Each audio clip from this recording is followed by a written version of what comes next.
Thank you sir. ఈరోజు సామాజిక అంశాలతో కూడినటువంటి కులగణన సంబంధించి తీర్మానాన్ని తెలంగాణ ప్రభుత్వం మన అసెంబ్లీలో ప్రవేశపెట్టడం చాలా సంతోషదాయకం. ఈ గతంలో కూడా అప్పుడు టీఆర్ఎస్ ప్రభుత్వం కూడా సమగ్ర కుటుంబ సర్వే పేరుతో, అప్పుడు కులం అనే పేరు పెట్టలేదు, సమగ్ర కుటుంబ సర్వే పేరుతో ఒక్క రోజులోనే రాష్ట్రంలో సర్వే చేశారు. తర్వాత దాని ఫలితాలు ఏమిటి, దానిలో వచ్చిన వివరాలు ఏమిటి సరిగా మరలా అది అందలేదు. అప్పుడైతే ప్రచారం బాగానే జరిగింది ఆ సర్వే.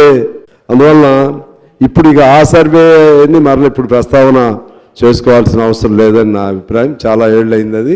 ఇప్పుడు రోజులు కూడా మారుతున్నాయి, కాలం కూడా మారింది, సంవత్సరాలు మారిపోతున్నాయి. మరలా నూతనంగా ఈ ప్రయోగం మంచిదే. అయితే దీనిలో అసలు ఏ పద్ధతిలో చేస్తారు, దానికి సంబంధించినటువంటి ఏ అంశాలు దానిలో ఉన్నాయి, ఆ ఎజెండాలో అవి కూడా అందరికీ తెలిస్తే బాగుంటుంది. సరే, జనరల్గానే 3-4 అంశాలుగానే మీరు ప్రస్తావన చేశారు. వాళ్ళ సామాజికంగా, ఆర్థికంగా, అలాగే ఇతర అన్ని రంగాలుగా అన్ని సామాజిక పరమైనటువంటి అంశాలను జోడించి అవన్నీ కూడా సమగ్రంగా ఆ సమగ్ర కుటుంబమా సమగ్ర కుటుంబ కుల సర్వే జరపాలంటే మీరు చేయాల్సింది ఏంటంటే అన్ని పార్టీల వాళ్ళని అఖిలపక్షం పేరుతో పిలిస్తే బాగుంటుంది.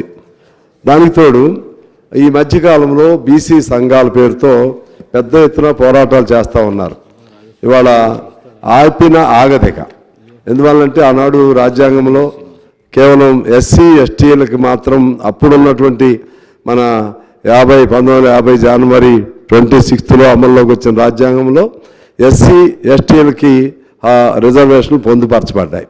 ఆ తర్వాత మన మండల్గా ప్రతిపాదన పేరుతో విపి సింగ్ గారు ప్రవేశపెట్టారు. అది అన్ని రాష్ట్రాల్లో అమలు చేయలేదు. ఈ బీసీకి సంబంధించినటువంటి రిజర్వేషన్లు అవి అంటే దేశవ్యాప్తంగా ఇప్పుడు కూడా రిజర్వేషన్లు లేవు. కొన్ని రాష్ట్రాలు, మన దగ్గర రామారావు గారు అమలు చేశారు, ఎన్టీ రామారావు గారు, అలాగే కొన్ని రాష్ట్రాల్లో చేశారు. దేశవ్యాప్తంగా అయితే అన్ని రాష్ట్రాల్లో ఈ బీసీ పరమైనటువంటి రిజర్వేషన్లు లేవు అధ్యక్ష. అందువలన అప్పటి నుంచి కూడా మరింత